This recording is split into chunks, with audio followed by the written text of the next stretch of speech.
Whenever someone gets arrested for a crime, they get booked into a jail, their child can't go with them. Just like if I got arrested tonight, my child couldn't go with me. So it's not about family separation. Well, the interesting thing about your argument is that these people committed no crimes. You enter the United States illegally, it's a crime. It's 8 U.S.C., 8 United States Thunder Code rolls 13. through Congress as Tom Homan locks eyes with Representative Al Green and unleashes a truth bomb so powerful the entire chamber freezes. When a lawmaker tries to rewrite border law on the fly, Homan fires back with the old political proverb, "A nation without borders is a nation without order." What follows is an explosive exchange where every word cuts deeper than the last. Another proverb hits, "When you dance with facts, the truth always leads." And in seconds, the hearing spirals from heated to historic. This confrontation didn't just expose confusion, it exposed the entire narrative. And I would just simply ask Mr. Let me make sure that I have your name correct, sir. Mr. Homan, sir. What type of policy do you envision that will help children who are fleeing harm's way with their parents usually or some significant person in their lives have the opportunity to be in a safe, secure, wholesome environment?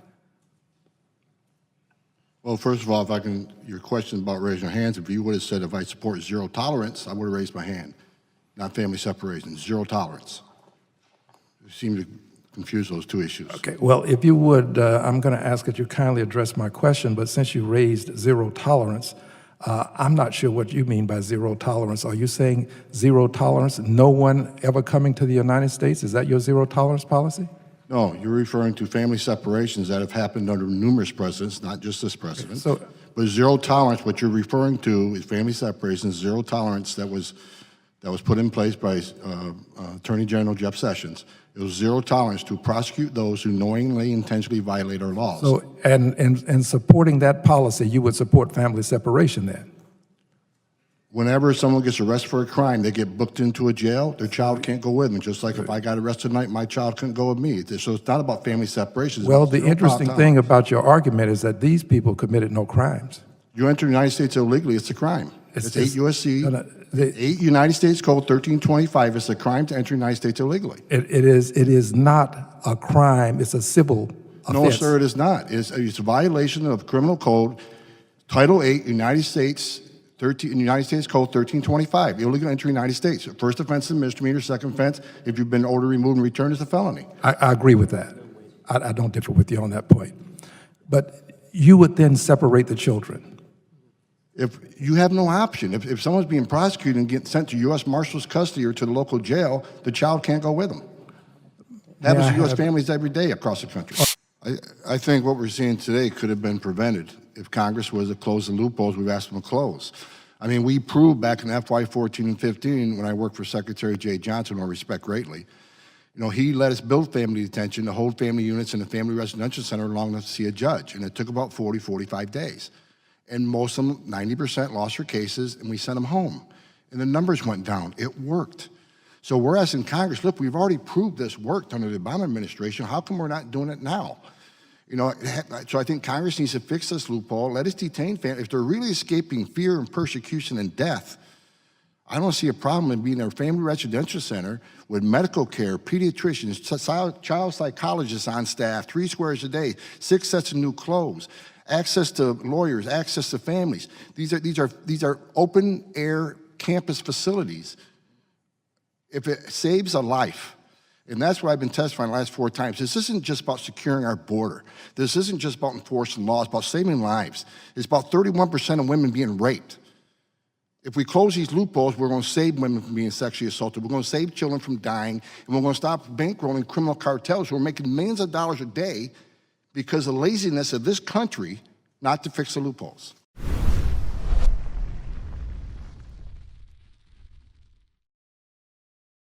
Standing in that chamber, the tension was thick enough to slice.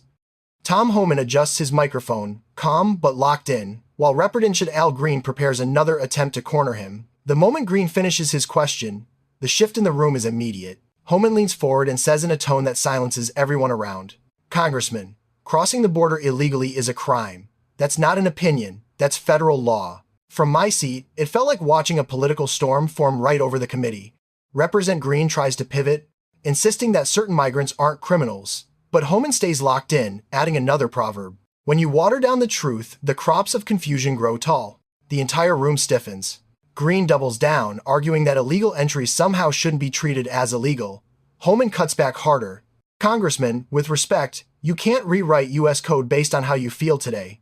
If someone violates 8 U.S.C. section 1325, that is unlawful entry. It's not emotional, it's legal. The reaction hits instantly. Scattered gasps, shifting chairs, a ripple of murmurs. Homan isn't finished. He drops another political proverb. Policy without clarity is chaos wearing a suit. Representative Green tries pushing the narrative that enforcing immigration law is unfair, but Homan raises his voice just enough to take control of the hearing. What's unfair is pretending the law doesn't apply because it's politically convenient. People in the back lean forward. Cameras zoom in. The temperature in the hearing skyrockets as Homan exposes the contradiction. Congressman, you sit here making claims about border enforcement, but the reality is simple. If we ignore illegal entry today, we encourage it tomorrow. That's not compassion, that's negligence. The room erupts, some nodding fiercely, others shaking their heads. A political proverb lands once more. If you build your arguments on sand, don't be shocked when the tide wipes them away. Green tries to regain footing, but it's too late. Homan has dismantled the entire talking point and turned the conversation into a lesson in federal law. By the time the chairman gavels for order, the moment is already viral. Homan didn't just respond, he exposed, corrected, and destroyed the argument with precision. This wasn't a hearing. This was a political earthquake. And Tom Homan was the epicenter.